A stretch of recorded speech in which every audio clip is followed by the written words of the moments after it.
A continuación, Perspectivas.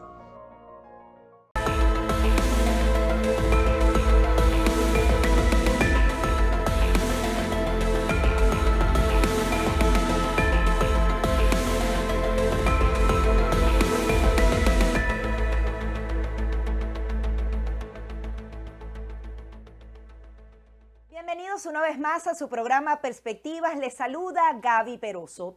En los últimos 9 días en Venezuela se han desarrollado una serie de eventos muchísimo más grandes, cambios fundamentales que no habían ocurrido en los últimos 3 años. En primer lugar, se reactivó esa mesa de negociación y acuerdo con una flexibilización parcial de algunas sanciones sectoriales referidas específicamente al tema económico, y adicionalmente se materializaron esas primarias, una organización ciudadana que se alargó por más de un año y que superó todas las expectativas. Sin embargo, ahora son muchos más los retos que tienen que enfrentar tanto los venezolanos como la comunidad internacional. Y para analizar a cada uno de estos puntos, invitamos a Eduardo Gamarra. Él es profesor de FIU.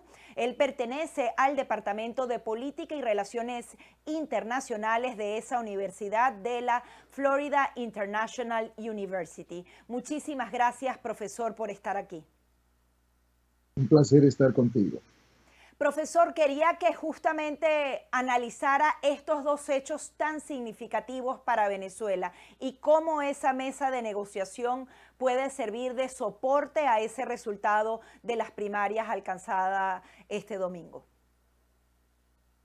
Bueno, yo creo que la forma más importante de ver esto es que Venezuela durante ya más de 2 décadas ha estado en una relación muy compleja con Estados Unidos y en un proceso de franco deterioro de la democracia y la construcción de un proceso autoritario.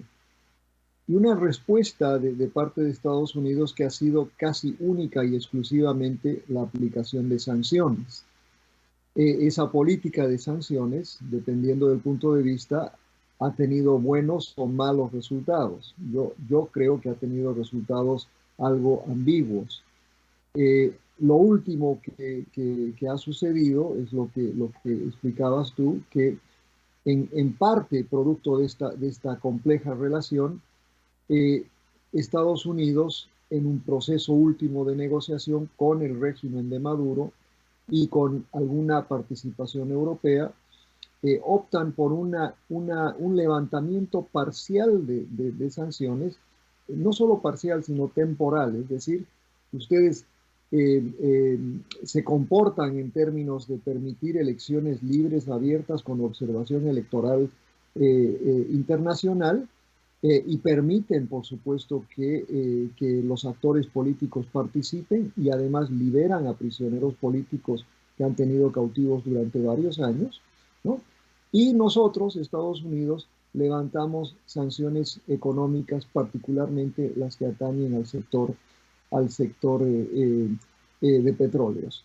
Y bueno, esa es la apuesta en este momento, ¿no? La apuesta es que Venezuela va a cumplir ese compromiso y Estados Unidos ya, pues obviamente, ha empezado a levantar esas sanciones al sector petrolero. Ahora bien, ¿hasta qué grado creen ustedes que el régimen de Nicolás Maduro va a cumplir ese compromiso? Porque veíamos que luego que se firmó lo que sería este acuerdo, actores del régimen de Nicolás Maduro decían que lo que decía el acuerdo es según la Constitución, y según la Constitución, quien esté inhabilitado políticamente no puede participar en esas elecciones. Por otro lado, Estados Unidos antes y luego de las primarias le han dicho: tienes que tomar acciones concretas para que todos los candidatos participen. Allí hay unos grados de cumplimiento e incumplimiento. ¿Qué cree que pueda pasar entre Estados Unidos y el régimen de Nicolás Maduro? A lo que acabas de decir, Gabriela, hay que agregarle el hecho concreto que se dieron unas primarias extraordinarias. Yo pienso este pasado fin de semana, no solo por la organización que fue completamente, digamos, voluntaria, pero una gran participación de votantes y que concluyó con, bueno, pues con una elección donde María Corina Machado, la candidata inhabilitada, ganó la votación con más del 90%. Y ahí está, yo creo, el debate de ahora en adelante. Estados Unidos, el gobierno del presidente Biden, ha dado señales, yo creo que claras, que las elecciones deben incluir a María Corina. Y en Venezuela hay toda una ambigüedad, inclusive declaraciones recientes, ¿no?, de funcionarios que había habido fraude en las elecciones, que las elecciones no son válidas, que hay que revisar cómo se hicieron, etc. Y lo que nos llama, ¿no?, a cuestionar el compromiso venezolano con este proceso abierto y con la posibilidad de que todos los candidatos y particularmente la candidata más votada, ¿no?, tenga la opción de participar. Si vemos el comportamiento histórico del gobierno de Nicolás Maduro, entonces creo que va a ser un proceso largo de espera, con algunas promesas de avanzar, pero veremos al cabo de 6 meses si es que el gobierno de Venezuela cumple con lo que ha firmado con Estados Unidos y con países europeos. Reitero, la historia de Nicolás Maduro no es buena y los compromisos que Venezuela ha adquirido anteriormente no los ha cumplido, particularmente en lo que tiene que ver con aspectos de apertura democrática. Usted hablaba de esa ambigüedad en el resultado de las sanciones aplicadas por parte de Estados Unidos y en general la comunidad internacional. Y la semana pasada participó en un evento que se desarrolló en su universidad, en la Florida International University, y escuchábamos las declaraciones del director ejecutivo David Kramer, quien hablaba de si bien las sanciones podrían lesionar internamente al país, también son la única alternativa posible que tienen los países para poder responsabilizar o castigar a este tipo de regímenes. Vamos a escuchar lo que decía el director ejecutivo Kramer sobre las sanciones para luego discutir este punto.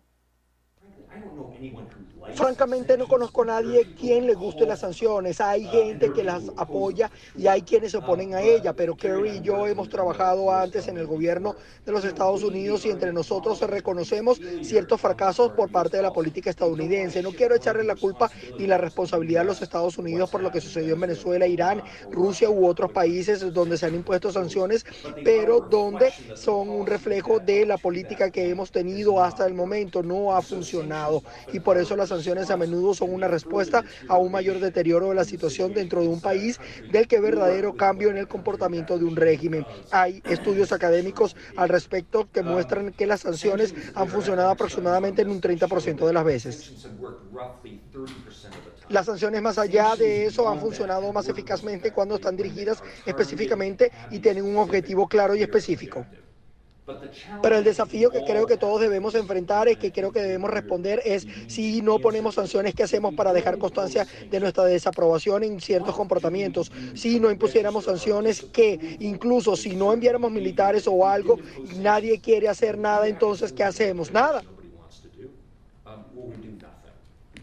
Hay algo entre las sanciones y el no hacer nada que pueda registrar un retroceso que necesitamos demostrar Estados Unidos y nuestros aliados para mostrar que estamos juntos en contra de regímenes, ya sea Venezuela, Irán, Rusia o Bielorrusia. Por eso escucho a menudo a gente criticar las sanciones que hemos impuesto a Rusia y la pregunta siguiente que hago es ¿qué harían ustedes en su lugar? Nunca he obtenido una respuesta a esa pregunta. Profesor Gamarra, él aseguraba que cuando preguntaba, está bien, el tema de las sanciones, a nadie le gustan las sanciones, ¿qué más se puede aplicar? Para usted, ¿qué más? ¿Cuál puede ser otra vía para presionar este tipo de regímenes, pero a la vez alcanzar resultados satisfactorios? Y como decía David Kramer, eh, la respuesta a esa pregunta es difícil. Generalmente uno puede decir, puede ser muy crítico de las sanciones, pero cuando a uno le dicen, bueno, ¿y qué harías que no fueran sanciones? Pues que generalmente en el contexto, sobre todo de una ausencia de una política global, de una política mucho más estratégica hacia la región, las sanciones se convierten en la única alternativa. Y es una alternativa bastante débil porque es muy difícil lograr que se cumplan las sanciones. No solo porque hay muchísimos huecos, ¿no?, por los cuales es posible evadir sanciones, y Venezuela lo ha venido haciendo de manera eh, relativamente fácil, con el apoyo de la China, con el apoyo de Rusia y de muchos otros países. Es posible que un régimen de sanciones sea evadido por completo. Lo mismo ha sucedido con otros países. Pongo a Cuba como caso concreto.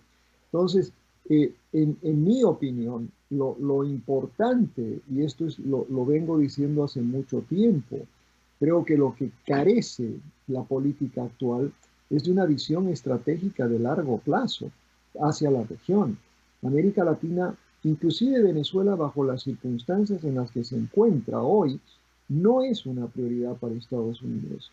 Y no es una prioridad quizás porque hay otras prioridades más importantes. Hoy mismo la guerra de Ucrania, la guerra de Israel contra Hamas, etcétera, son prioridades inmediatas, pero eso no debería negar la necesidad urgente de que Estados Unidos, sean demócratas o republicanos, desarrollen una visión estratégica hacia la región que de alguna manera pues, sea una estrategia que mitigue un poco los impactos de este autoritarismo de izquierda que aún prevalece en gran parte de la región. Profesor, nos corresponde hacer una breve pausa, pero al regreso quiero analizar junto a ustedes qué se puede esperar de esa flexibilización de sanciones con respecto al pueblo venezolano. Esa dinámica económica puede favorecer a los trabajadores, a las pequeñas y medianas industrias del país. Vamos a hacer esta breve pausa y enseguida venimos con más. Ya regresamos con Perspectivas. Estás viendo Perspectivas. Continuamos con más de su programa Perspectivas, conversando con el profesor Eduardo Gamarra, quien pertenece al Departamento de Política Exterior de la Florida International University. Y quería que usted nos ayudara a entender cómo esa flexibilización parcial de sanciones podría significar algún tipo de beneficio directamente para el venezolano de a pie, el que está allí y que puede ver favorecida su economía. Gabriela, gran parte del debate sobre el impacto de sanciones es que las sanciones tienen consecuencias no anticipadas. Y en cualquier país del mundo donde se han aplicado, las sanciones tienen esa consecuencia no intencionada de básicamente lastimar sobre todo a la población, aquellos que tienen bajos ingresos, aquellos que no tienen la capacidad de sobrevivir a una crisis económica prolongada. Pero eso no quiere decir tampoco que las sanciones son la causa principal de lo que viene sucediendo en un país como Venezuela. O sea, la causa principal de la crisis venezolana es el gobierno de Nicolás Maduro y lo que han venido haciendo durante ya más de 20 años en ese país en términos de políticas económicas, etc. Pero ahora bien, el levantar estas sanciones, la expectativa por lo menos de parte de Estados Unidos y de aquellos que están impulsando esta medida es que tendrá un impacto positivo sobre los sectores más pobres y sobre todo sobre pequeñas empresas que están intentando sobrevivir en el contexto de crisis. Ahora, eso no es tan fácil de medir, obviamente, y no es fácil medir a corto plazo. Y esta es una medida que si funciona, pues durará más de 6 meses. Si no funciona, durará solo 6 meses. Y en 6 meses el impacto va a ser mucho menor aún. Ahora, profesor, ¿es posible flexibilizar esas sanciones y volverlas a imponer? Era una de las preguntas fundamentales, por lo menos eso ha alertado el Departamento de Estado, ha dicho, si no cumples, vuelvo a colocarlas. ¿Es fácil hacerlo porque se trata de una excepción? ¿Cómo operaría esto en la práctica? No es fácil hacerlo, particularmente, Gabriela, porque se refiere a una industria donde hay grandes intereses transnacionales, donde hay empresas muy importantes norteamericanas y de otros países que están, pues, que ven en la reactivación de la industria venezolana como una inversión, no de 6 meses, sino una inversión de largo plazo. Implica una inversión de parte de esas empresas que no van a querer simplemente después de 6 meses que se cierre nuevamente la válvula, digamos, y que haya una pérdida de esas inversiones. De manera que va a haber mucha presión para no volver a imponer sanciones. Va a haber, digamos, un gran interés de parte de estas empresas, sobre todo, que las cosas se hagan bien. Y la presión, entonces, también debe estar sobre el gobierno de Venezuela, porque francamente, como esto está atado al tema político, y si el gobierno de Maduro no cumple la parte política, entonces yo creo que se dificulta aún más, ¿no? En la medida en la que lleguemos al próximo año y que se den unas elecciones donde no haya la participación en este caso, de María Corina Machado, la ganadora de las primarias, y que las empresas, sobre todo, sientan que, dadas esas circunstancias, se tenga que cerrar nuevamente, que se tenga que imponer sanciones y que se vuelva un statu quo ante solo después de grandes pérdidas de inversiones, ¿no? Sí, esas sanciones han permitido que vuelva a esta mesa de negociación y acuerdo porque hay interés por parte del régimen de Nicolás Maduro en levantarlas. Y veíamos en ese mismo evento donde usted también participó como Carrie Filipetti, quien fue subsecretaria adjunta para Cuba y Venezuela por parte de Estados Unidos, señalaba que esas sanciones permitieron eso y que le preocupaba que una vez levantadas no hubiesen otras herramientas para que la sociedad venezolana pudiera presionar al régimen de Nicolás Maduro y así recuperar sus libertades y parte de la democracia. Vamos a escuchar lo que decía Carrie Filipetti en este evento. La idea es que ahora se está trabajando en una hoja de ruta para unas elecciones en 2024.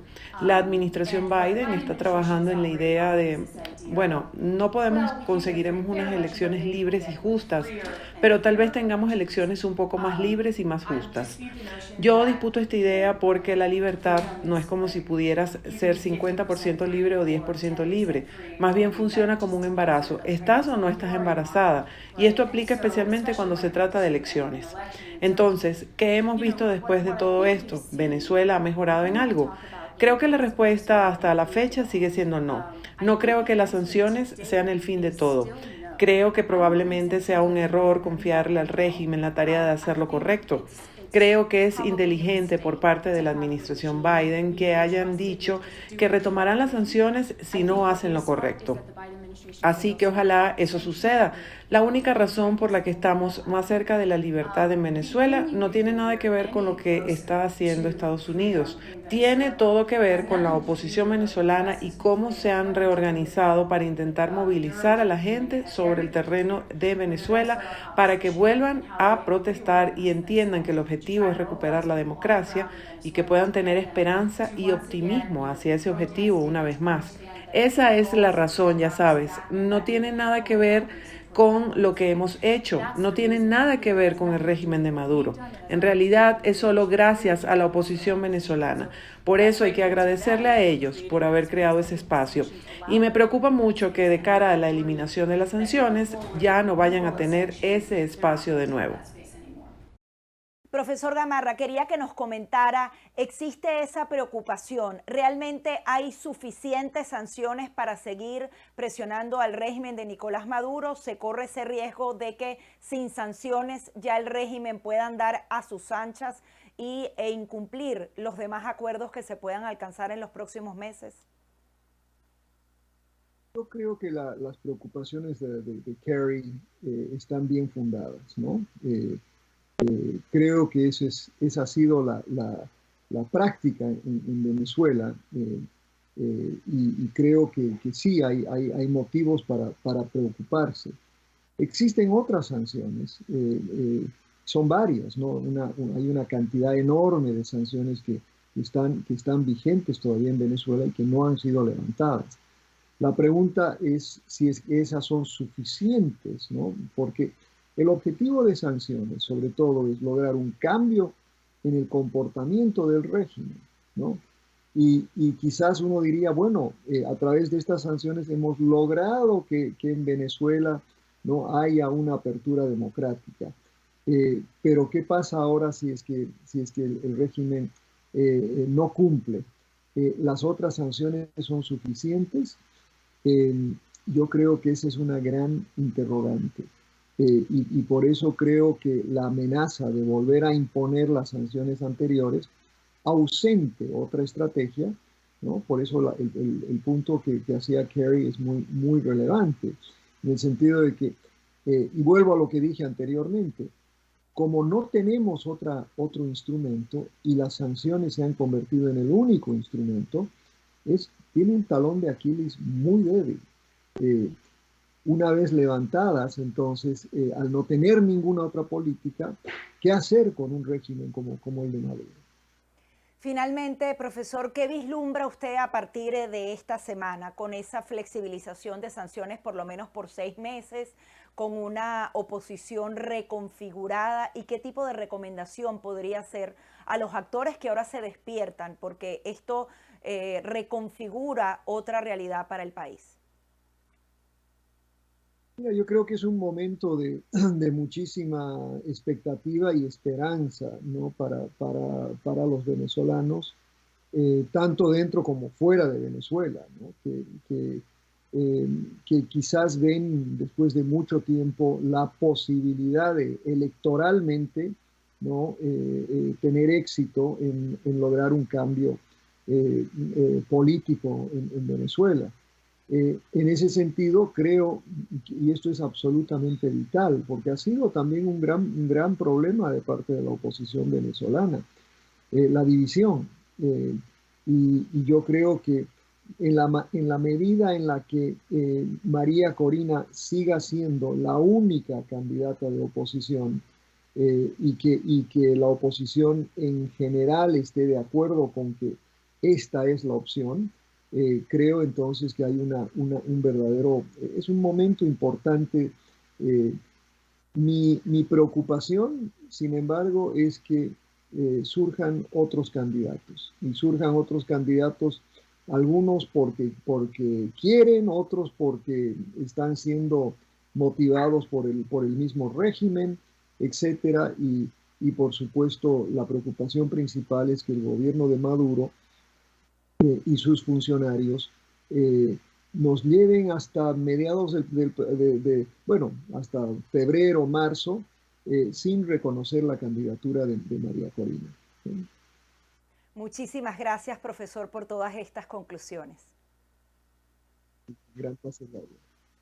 Son las declaraciones de Eduardo Gamarra, profesor de FIU de la Florida International University, especializado en el tema de política y relaciones exteriores. Hasta aquí nuestro programa Perspectivas.